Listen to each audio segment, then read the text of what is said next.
السلام علیکم ویورز، کیسے ہیں آپ سب لوگ؟ میں ہوں مصباح خان اور آپ دیکھ رہے ہیں مصباح خان آفیشیل چینل۔ تو آج میں انجینئر محمد علی مرزا کی ایک اور نیو ویڈیو پہ ریئیکشن دینے والی ہوں، جس ویڈیو کا ٹائٹل ہے اللہ کا کوئی رشتہ دار نہیں۔ تو بغیر کسی دیری کے ویڈیو سٹارٹ کرتے ہیں۔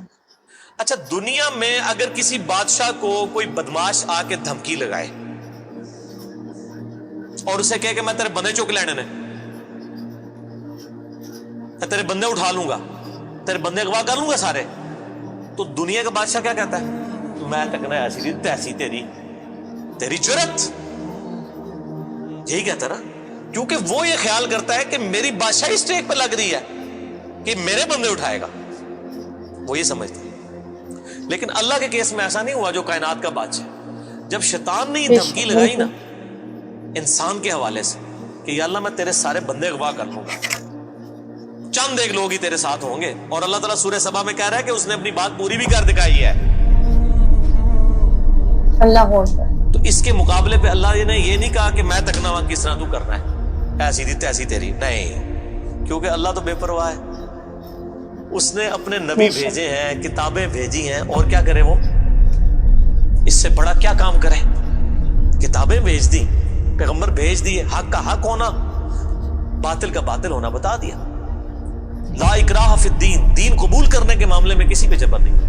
قد تبین الرشد من الغی، بے شک ہدایت گمراہی سے الگ ہو چکی ہے۔ انا ہدیناہ السبیل، ہم نے راستہ دکھا دیا ہے۔ اما شاکر و اما کفورا، چاہے تو شکر گزاری کی روش اختیار کرو، خواہ نہ شکری کی، لیکن آخرت میں نہیں چھوڑوں گا جس نے نہ شکری کی، یہ ذہن میں رکھنا۔ لیکن ہدایت بھی سب کو پلیٹ میں رکھ کے نہیں دوں گا۔ والذین جاہدوا فینا لنہدینہم سبلنا، جو لوگ کوشش کریں گے انہی کے لیے حق کے راستے کھولوں گا، جو کوشش نہیں کرے گا دریا کے کنارے بھی پیاسا مر جائے گا۔ جس طرح اکثر مسلمان مر رہے ہیں اس وقت، قرآن گھروں میں پڑھا ہوا ہے لیکن وہ پڑھا ہوا نہیں ہے، پڑھا ہی ہوا ہے، اور کدھر گورے جو ہیں وہ مرنے سے پہلے جناب قرآن ترجمے سے پڑھ رہے ہیں، ان کو ہدایت مل رہی ہے۔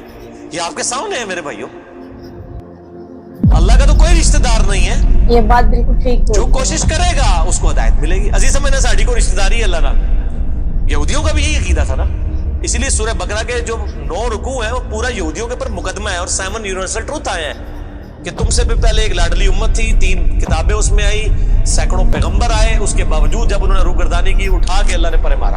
ضربت علیہم الذلہ والمسکنہ، آج تک ذلت اور مسکنت ان کے اوپر مسلط ہے۔ تم کیا شے ہو؟ لیکن ہم پھر بھی کہتے رہتے ہیں یا اللہ جو کچھ بھی ہے تیرے محبوب کی امت سے ہے۔ اصل میں ہم یہ کہہ رہے ہوتے ہیں یا اللہ اسی کو نہیں سیدھا ہونا، سیدھی جی گل ہے، این جی سانو قبول کر لے، یہی ہے نا، تو اور کیا مطلب ہے اس کا؟ میں کہتا ہوں اگر دنیا میں مورل لاز ایکٹیو ہوتے فوراً اسی وقت سر کے اوپر جوتی پڑتی کہ محبوب صلی اللہ علیہ وسلم کا نام لیتے ہو اور کرتوت نہیں اپنے دیکھتے۔ تو دنیا کے بادشاہ تو کہتے ہیں میں تکنا کے ساتھ تو چکنا ہے میرے بندے، تیری ایسی دی تیسی، لیکن اللہ تعالیٰ کیا فرما رہا ہے؟ قال فالحق، اللہ فرماتا ہے یہ ہے سچائی، والحق اقول، اور میں کہتا ہی سچی بات ہوں۔ یاد رکھیں لأملأن جہنم منک وممن تبعک منہم اجمعین، جو کوئی بھی پھر شیطان تیری پیروی کرے گا نا میرے بندوں میں سے، تو میں نے کسی بندے کی گارنٹی نہیں لی ہوئی، میں اس کو اور تجھے اور تیرے سارے فالورز کو دوزخ میں ڈال دوں گا، دوزخ کو بھر دوں گا تجھ سے اور تیرے فالور سے۔ یعنی میں اپنے کسی بندے کی کوئی گارنٹی نہیں لیتا، میرا کام ہے صرف حق بات پہنچانا۔ پیغمبروں کو بھی یہ کہا گیا وما علینا الا البلاغ المبین۔ اب جان بوجھ کے جو گمراہ ہوگا تو اللہ فرماتا ہے تجھے بھی اور تیرے فالورز کو اٹھا کے دوزخ میں پھینک دوں۔ اور قرآن حکیم کی سخت ترین آیت میں اکثر کوٹ کرتا ہوں، سورۃ الاعراف آیت نمبر 179، وَلَقَدْ ذَرَأْنَا لِجَهَنَّمَ كَثِيرًا مِنَ الْجِنِّ وَالْإِنسِ، اور بے شک ہم نے کثرت کے ساتھ جن اور انسان پیدا ہی دوزخ کے لیے کیے۔ خطرناک الفاظ، لیکن اس کے آگے الفاظ ہیں، اللہ کوئی فنیٹک نہیں ہے، نعوذ باللہ۔ اللہ فرماتا ہے ہم نے ان کو دل دیے تھے، عقل دی تھی، سوچتے نہیں، کان دیے تھے، سنتے نہیں، آنکھیں دی تھی، دیکھتے نہیں، یعنی ان انسٹرومنٹس کو یوز کر کے حق بات حاصل کرنے کی کوشش نہیں کرتے۔ اولئک کالانعام بل ہم اضل، یہ چوپایوں کی مانند ہیں بلکہ ان سے بھی گئے گزرے ہیں، جو لائی لگ بنے ہوئے ہیں، کان آنکھ عقل کو یوز کر کے حق بات اور باطل میں تمیز نہیں کرتے ہیں، تو یہ دوزخ کے لیے پیدا ہوئے ہیں، اور ہمیں نظر بھی آ رہا ہے اکثریت واقعی دوزخ کے لیے پیدا ہوئی ہے۔ کتنی اچھی بات بولی ہے، کتنی اچھی بات۔ اللہم اجرنا من النار، اللہم اجرنا من النار، اللہم اجرنا من النار۔ قل ما اسألکم علیہ علیہ السلام فرما دیجئے میں جو اتنی باتیں کھول کھول کے بیان کر رہا ہوں اس کے عوض تم سے کوئی معاوضہ طلب نہیں کرتا. آج کے دور میں جب ہم نبی علیہ السلام کی دعوت پیش کریں گے تو ہم کہیں گے کہ دیکھو تمہیں کھول کھول کے صحیح باتیں بتا رہے ہیں, کوئی چندہ بک نہیں بنائی ہوئی ہے بھائی, کوئی قربانی کی کھالیں نہیں جمع کر رہے ہیں, کھول کے مفت تمہیں یہ ساری سچائی بتا رہے ہیں. وما انا من المتکلفین, اور اے نبی علیہ السلام آپ فرما دیجئے میں تکلف بھی کرنے والا نہیں ہوں. ہائے ہائے ہائے ہائے, دنیا کا پورا ڈھکوسلا جو ہے نا مذہبی اپروچ میں وہ چال ہی تکلف کے اوپر رہا ہے. کیا تکلف ہے کہ علماء جو ہیں وہ اپنی آڈینس کو کھول کے بات بتانے نہیں چاہتے, وہ تکلف کر جاتے ہیں. انہیں جی دیکھو نا ڈائریکٹ نہیں گل کرنی چاہیے, اور نبی علیہ السلام کو کہا جا رہا ہے کہ آپ فرمائیں کہ میں ہی ڈائریکٹ گل کرنے والا جائے پاویں کسی کو بری لگے. وما انا من المتکلفین, میں کوئی تکلف نہیں کرنے والا, کنو کڈ لو گل اے کچھ ہونا جے تواڈے نال. یہ اتنے سخت الفاظ ہیں کہ میں کوئی تکلف نہیں کر رہا. کیا مطلب کہ اللہ نے کسی دی کوئی گارنٹی نہیں لئی. اللہ تعالیٰ فرما رہا ہے کہ شیطان میرے جن بندوں کو اغوا کرے گا میں نے کوئی گارنٹی نہیں لی ہوئی, میں انہوں نے بھی سٹ دیا گا دوزخی. ایسی دی تیسی تہاڈی, کسی پلے کیج نہ رہنا, کوئی تکلف نہیں ہے. نبی علیہ السلام کھل ڈل کے ان کو بات کرتے ہیں. اب جو قرآن پڑھے گا تو اس کو یہ میٹھی میٹھی تقریریں جو لوگوں کی جعلی ہیں, اوروں کی کہانیاں, بزرگوں کی کہانیاں, جانوروں کی کہانیاں, ٹھیک ہے جی, تو ایک کہانیاں انہوں نے پھر انہوں پتہ لگے قرآن پڑھو اللہ دے بندے کو پتہ لگے. صحیح بخاری میں حدیث ہے, نبی علیہ السلام ایک چوراہے سے گزر رہے تھے, کچھ صحابہ کرام آپس میں ہنسی مذاق کر رہے تھے. آپ نے ان کے ہنسنے کی آواز سنی. یہ بخاری شریف ہے, یہ سٹوری شریف نہیں ہے.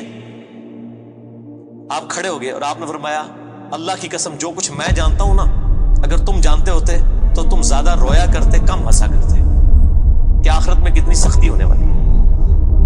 لیکن ٹی وی کے اوپر, سوشل میڈیا کے اوپر ایسے وائزین کے کلپ, وہ جی دیکھو نا جی اے بھی تے ہے کتنا سونا بول دے نے ماشاءاللہ, لگتا ہوں ہی جنرل پہنچ لگا, پتہ لگ جائے گا ایتھے بھی جنرل لبنی ہے تانوں. اور مولا علی علیہ السلام کا قول ہے کہ انسان سویا ہوا ہے جیسے ہی مرے گا جاگ جائے گا. اوہ یہ کیا ہو گیا, یہ او ہو جانی ہے, لیکن اس ٹائم او کا کوئی فائدہ نہیں. وہ میرا مسئلہ نمبر 196 آپ سن لیں, کاش میں دنیا میں واپس جا سکتا. اس وقت انسان کہے گا یا اللہ مجھے دنیا میں دوبارہ واپس بھیج دے, میں پہلے جا کے سوشل میڈیا تو ہے ویڈیو ڈیلیٹ کراں گا. ایڈی میٹھی میٹھی ویڈیوز نے, جھوٹیاں سٹوریاں. اور نبی علیہ السلام سے زیادہ کوئی خوش اخلاق نہیں ہے. اگر یہ اخلاقیات اس چیز کا نام ہو کہ آپ نے لوگوں کو جھوٹی سٹوریاں سنانی ہیں, ان کو لپیٹ لپاٹ کے جو ہے وہ پردے میں رکھ کے باتیں کرنی ہے, کھول کے بات نہیں بتانی. نبی علیہ السلام کو کہا جا رہا ہے آپ فرما دیجئے میں کوئی چندہ نہیں تم سے وصول کرتا, اور نہ میں کوئی تکلف کرنے والا ہوں. میں نے بالکل کھل ڈل کے بات کر دی ہے. اللہ نے کسی کی کوئی گارنٹی نہیں اٹھائی ہوئی. جو پیروی کرے گا اس کے احکامات کی اس کو جنت ملے گی, اور جو شیطان کے ہتھے چڑھے گا اللہ نے کوئی نہیں کہنا کہ میرے بندے نہیں چھاڑ دے, نہیں جائے دوزخ میں جانا ہے. ان ہوا الا ذکر للعالمین, یہ قرآن تو نہیں ہے مگر نصیحت تمام جہان والوں کے لیے. اس قرآن کے ذریعے میں ڈر سنا رہا ہوں. فذکر بالقرآن من یخاف وعید, نبی علیہ السلام قرآن کے ذریعے تبلیغ کر دیجئے, ڈر سنا دیجئے جو بھی اللہ کی دھمکی سے ڈرتا ہے. وَلَا تَعْلَمُنَّ نَبَأَهُ بَعْدَ حِينٍ, ان قریب مرنے کے بعد کچھ عرصے کے بعد تمہیں خود ہی پتہ چل جائے گا جو کچھ میں کہہ رہا تھا یہ کچھ ہو جائے گا. وہی جو میں نے کہا نا کہ مر کے انسان کو پتہ چل جائے گا سب کچھ. وہ کہتے ہیں جی وہ کوئی نہیں جی اگے جا کے پتہ لگ جائے گا کون ٹھیک ہے کون غلط ہے. میں کہتا آگے جا کے پتہ نہیں لگا, لگ پتہ جائے گا. پتہ لگ رہا ہے تو پھر تو چلو ٹھیک ہے, لگ پتہ جائے گا. اور یہاں پہ بھی یہی کہا جا رہا ہے کہ آگے جا کے لگ پتہ جائے گا. یہ پنجابی میں یہی ترجمہ ہو رہا ہے اس کا, آگے جا کے لگ پتہ جائے گا کہ میں یہ کھول ڈول کی بات کر رہا ہوں, یہ بات اسی طریقے سے ہے.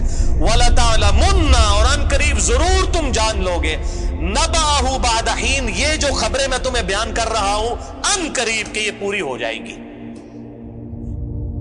لیکن اس کے وقت کچھ بھی نہیں ہونا. انسان نے چیخنا ہے اللہ مجھے دنیا میں دوبارہ بھیج دے, میں نیک اعمال کروں گا, یہ کروں گا, وہ کروں گا. مسئلہ 196 میرا ضرور دیکھیں, یہ پچھلے دنوں ہی ایک میت کے پروگرام کے اوپر ہی ریکارڈنگ ہوئی تھی, بڑی رکت انگیز ہے فکر آخرت کے اوپر. آپ یوٹیوب پہ جا کے لکھیں 196 مسئلہ MAS اپوسٹرافی والا کام جو اوپر لگتا ہے ALAH, مسئلہ عربی میں کہتے ہیں سوال کو, تو وہ یوٹیوب خود ہی کھول دے گا. آپ کو ویب سائٹ پہ بھی جانے کی ضرورت نہیں ہے. اللہ تعالیٰ سے دعا ہے جو حق بات میں نے کہی اللہ تعالیٰ ہمارے دلوں میں راسخ فرمائے. اگر جس بات میں میرے منہ سے کوئی غلط بات نکل گئی اللہ تعالیٰ ہمارے دلوں سے ہی معاف کر دے. ہمیں کتاب و سنت کی تعلیمات پر عمل کر کے دوسرے بھائیوں تک پہنچانے کی توفیق عطا فرمائے. سبحانک اللہم و بحمدک اشہد ان لا الہ الا انت استغفرک و اتوب الیک وما علینا الا البلاغ المبین. جزاکم اللہ خیرا واحسن الجزاء.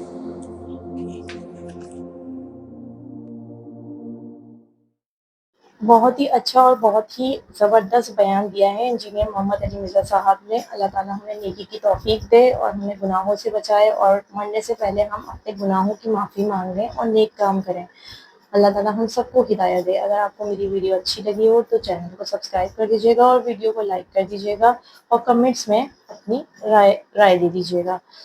اس کے ساتھ ویڈیو کا اختتام کرتے ہیں. انشاءاللہ نیکسٹ ویڈیو میں آپ سے ملیں گے. اللہ حافظ.